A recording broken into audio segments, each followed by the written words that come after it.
नमस्कार दोस्तों, स्वागत है आपका एक बार फिर से हमारे इस चैनल समग्र ज्ञान पर। दोस्तों, अगर आप अपने जीवन में कुछ नया सीखने की चाह रखते हैं तो चैनल को सब्सक्राइब जरूर कर ले। दोस्तों, जन्माष्टमी पर अगर आपने ये उपाय कर लिया तो मैं ईश्वर की सौगंध खाता हूं, आपके घर से गरीबी दूर भाग जाएगी, आप रातों रात मालामाल हो जाएंगे। मैं भगवान कृष्ण की सौगंध खाता हूं। इस वीडियो को अंत तक देखे। आपका भाग्य ना चमक जाए तो मुझे बताना, परंतु वीडियो पूरा ही देखना, एक लाइक जरूर करें। अगर आप भगवान कृष्ण से प्यार करते हैं, लड्डू गोपाल से प्यार करते हैं, राधा रानी से प्यार करते हैं तो एक लाइक जरूर करना। जन्माष्टमी बार बार नहीं आती। सच्चे दिल से कमेंट में लिखे राधे राधे, जय श्री कृष्णा। दोस्तों, पंचांग के अनुसार भाद्रपद माह के कृष्ण पक्ष की अष्टमी तिथि की शुरुआत 6 सितंबर 2023 को दोपहर 3:37 से हो रही है। वहीं इस तिथि का समापन अगले दिन 7 सितंबर 2023 शाम 4:14 पर होगा। हर साल भाद्रपद मास की कृष्ण पक्ष की अष्टमी तिथि को कृष्ण जन्माष्टमी के रूप में मनाया जाता है।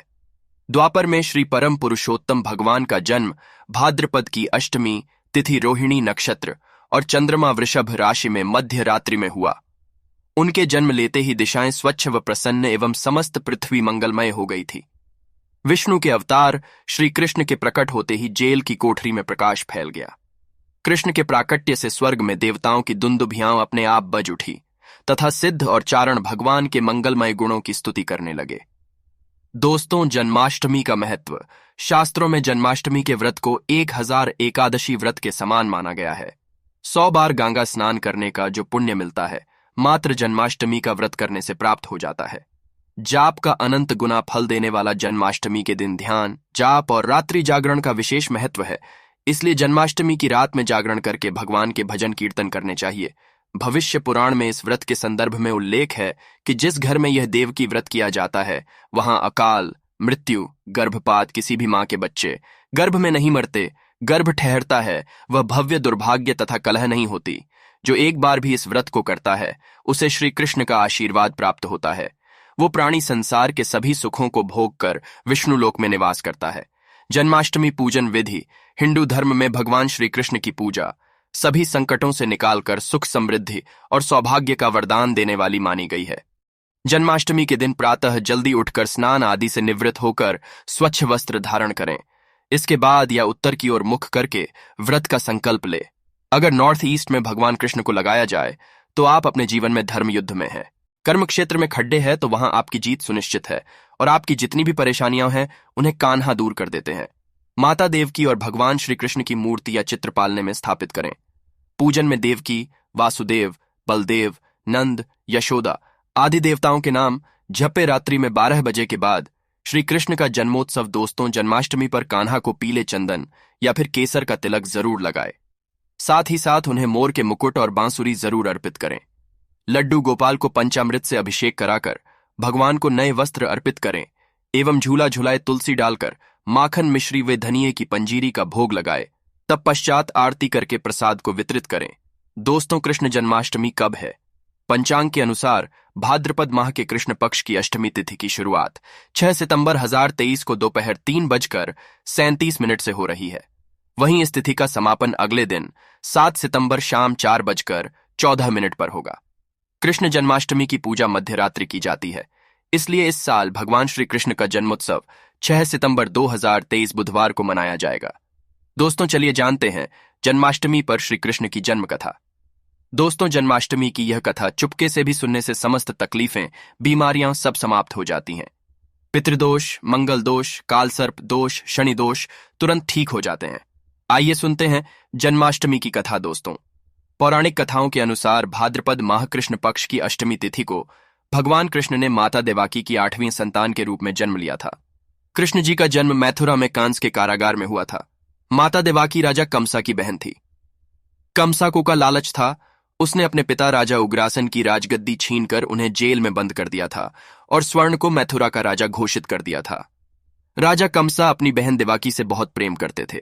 उन्होंने अपनी बहन का विवाह वसुदेवा से कराया था। परंतु जब वह मां देवाकी को विदा कर रहा था, तभी एक आकाशवाणी हुई कि देवाकी का 8वां पुत्र कंसा की मौत का कारण बनेगा। यह सुनकर कंसा डर गया। उसने तुरंत अपनी बहन और उनके पति वासुदेवा को जेल में बंद कर दिया। उनके आसपास सैनिकों की कड़ी पहरेदारी लगा दी। कंसा अपनी मौत के डर से देवाकी और वासुदेवा के साथ संतानों को मार चुका था। कृष्ण जी का जन्म इसके बाद भाद्रपद महाकृष्ण पक्ष की अष्टमी तिथि को रोहिणी नक्षत्र अंधेरी रात में भगवान कृष्ण ने जैंकी के 8वें संतान के रूप में जन्म लिया। श्री कृष्ण के जन्म लेते ही कोठरी प्रकाशमय हो गई। आकाशवाणी हुई कि विष्णु जी ने कृष्ण जी के अवतार में देवाकी के कोख में जन्म लिया है।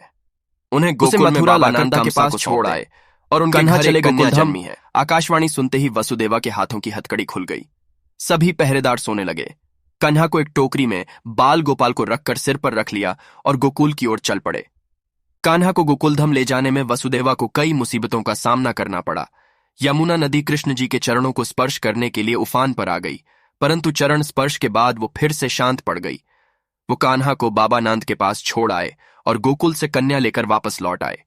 जेल अपने आप बंद हो गया और उनके हाथों में हथकड़ियां लग गई। कन्या की रोने की आवाज सुनते ही सभी पहरेदार उठ गए। कामसा बंदी गृह आया।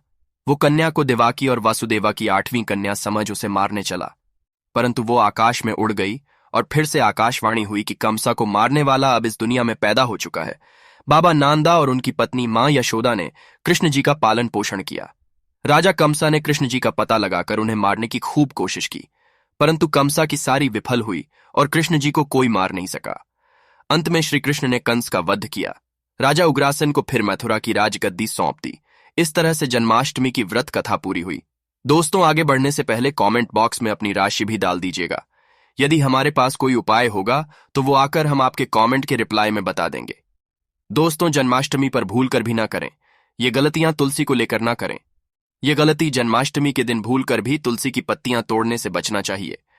दरअसल शास्त्रों में कहा गया है कि कृष्ण भगवान विष्णु के अवतार और उन्हें तुलसी अति प्रिय है। ऐसे में इस दिन तुलसी की पत्तियां नहीं तोड़नी चाहिए। जन्माष्टमी से पहले आप तुलसी तोड़कर रख लें। बिना तुलसी के जन्माष्टमी का पर्व अधूरा है। भगवान कृष्ण किसी भी ऐसे भोग को स्वीकार नहीं करते जिसमें तुलसी पत्र ना पड़ा हो। ऐसा भोग पाप के समान होता है, जहरीला माना जाता है। चावल खाना, ये बात तो सभी जानते हैं कि एकादशी के दिन चावल नहीं खाना चाहिए, परंतु बहुत ही कम लोग जानते हैं कि जन्माष्टमी के दिन भी चावल को खाना वर्जित होता, चाहे आप व्रत रखे या ना रखे। परंतु जन्माष्टमी के दिन चावल खाना शुभ नहीं माना जाता। तामसिक भोजन जन्माष्टमी के दिन तामसिक भोजन वर्जित माना जाता है। ऐसे में इस दिन मांस, मदिरा, प्याज और लहसुन नहीं खाना चाहिए। इस दिन गलती से भी लहसुन प्याज का खाना कभी मत बनाना, क्योंकि राहु केतु के कारण ही लहसुन प्याज की उत्पत्ति हुई है और भगवान विष्णु और राहु केतु के बीच में भीषण शत्रुता होती है। अनादर करना, भगवान कृष्ण के सभी भक्त एक समान होते हैं। ऐसे में इस दिन किसी भी व्यक्ति का अनादर करने से बचना चाहिए। एक बार भगवान कृष्ण के भक्त ने एक व्यक्ति का अपमान कर दिया था।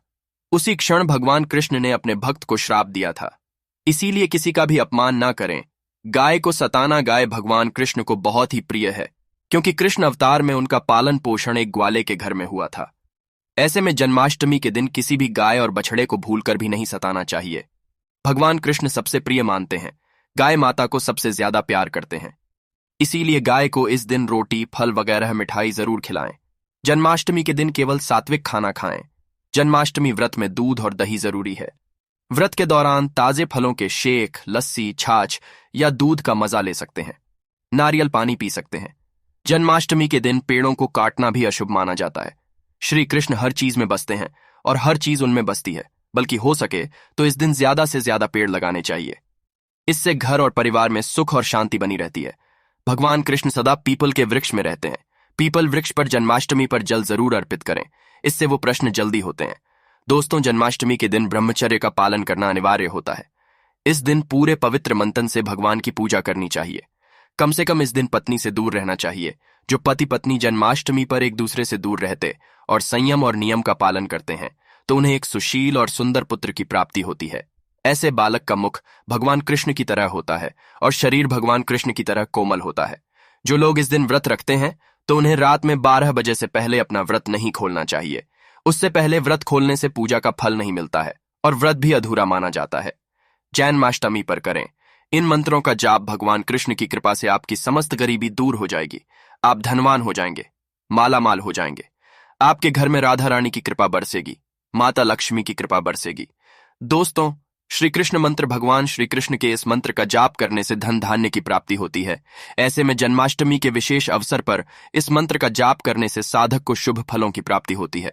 हरे कृष्ण कृष्ण कृष्ण हरे हरे, हरे राम राम राम हरे हरे। ये जाप करने से भगवान कृष्ण के कान खड़े हो जाते हैं। वो भक्त की पुकार जरूर सुनते हैं। कम से कम इसका जाप 21 बार जरूर करें, या 108 बार भी आप कर बहुत ही शुभ माना जाता है। दोस्तों, जन्माष्टमी पर जो स्त्री भगवान लड्डू गोपाल को झूला झुलाती है, उसे अनंत काल तक बांझपन का सामना नहीं करना पड़ता है। भगवान लड्डू गोपाल की कृपा से ऐसी स्त्री दोस्तों जन्माष्टमी पर मोर पंख जरूर लाए और मंदिर में स्थापित करें। भगवान कृष्ण की बंसी जन्माष्टमी पर जरूर लेकर आएं। अगर आप व्रत रख रहे हैं तो भगवान लड्डू गोपाल के खिलौने आदि जरूर लेकर आना। इसे लाना मत भूलना। और जन्माष्टमी पर कौड़ियां आप ला सकते हैं, भगवान कृष्ण की कर सकते हैं। इस दिन गलती से भी किसी भी व्यक्ति को गिफ्ट के तौर पर भगवान कृष्ण को उपहार में कभी मत देना। इससे घर की लक्ष्मी रोस्ट हो सकती है। जन्माष्टमी पर सोने, चांदी, तांबा, पीतल की खरीदारी कर सकते हैं, शुभ माना जाता है। जन्माष्टमी पर पालना जरूर लेकर आना। इसमें लड्डू गोपाल जी झूला झूलेंगे। दोस्तों, जन्माष्टमी पर तुलसी माता के सामने भगवान कृष्ण के 4 नाम जैसे गोपाला गोविंदा, देवकीनंदन और दामोदर पुकारे, और साथ ही वासुदेवाय नमः मंत्र का जाप करें। ऐसा करने से सभी समस्याएं दूर हो जाएंगी। माता तुलसी आपके घर को धन धान्य देंगी। जन्माष्टमी के दिन भोग में मक्खन के साथ तुलसी दल जरूर डालें और वो भगवान कृष्ण को अर्पित करें। दोस्तों, जन्माष्टमी के शुभ अवसर पर करें नमक का विशेष उपाय। दोस्तों, मैं ईश्वर की सौगंध खाता हूं, नमक का यह उपाय करने से आपके समस्त पाप नष्ट हो जाएंगे, गरीबी दूर हो जाएगी, आपकी नौकरी लग जाएगी। संतान प्राप्ति हेतु व्यापार चलाने के लिए भी यह उपाय जरूर करें। दोस्तों, हम भी नमक का यह उपाय जरूर करते हैं। मैं ईश्वर की सौगंध खाता हूं। अगर आपने यह उपाय तो आपको करोड़पति होने से कोई नहीं रोक पाएगा। भगवान कृष्ण का विशेष आशीर्वाद मिलेगा। आइए जानते हैं नमक का विशेष उपाय। दोस्तों, उपाय है: एक नमक का पैकेट, 50 ग्राम सूखी लाल मिर्च, 500 ग्राम चावल, 100 ग्राम उड़द की दाल, 250 ग्राम आटा और 11 रुपये की दक्षिणा तथा एक पानी की बोतल और 5 रुपये के काले तिल। बस इतनी सी सामग्री एक थैली में एकत्रित कर लें। दोस्तों, उसके बाद किसी भी गरीब बुजुर्ग या गरीब महिला को चुपके से दान दे दें और पीछे मुड़कर ना देखे, घर को वापस चले आए। दोस्तों, आप यकीन मानो, गुरु परंपरा से प्राप्त ये महा उपाय आपकी काया पलट कर रख देगा। दिन दुगनी रात चौगुनी आप तरक्की करेंगे। दोस्तों, ये उपाय हम भी जरूर करते हैं। महापुस्तक और शास्त्रों में लिखा महा उपाय आज हम आपको बता रहे हैं। ये उपाय जन्माष्टमी के दिन जरूर करें। मैं ईश्वर की सौगंध खाता हूं, आपका भाग्य उदय हो जाएगा। दोस्तों, ये उपाय मैं हर जन्माष्टमी के दिन जरूर करता हूं। आप भी ये हाथों से मत जाने देना।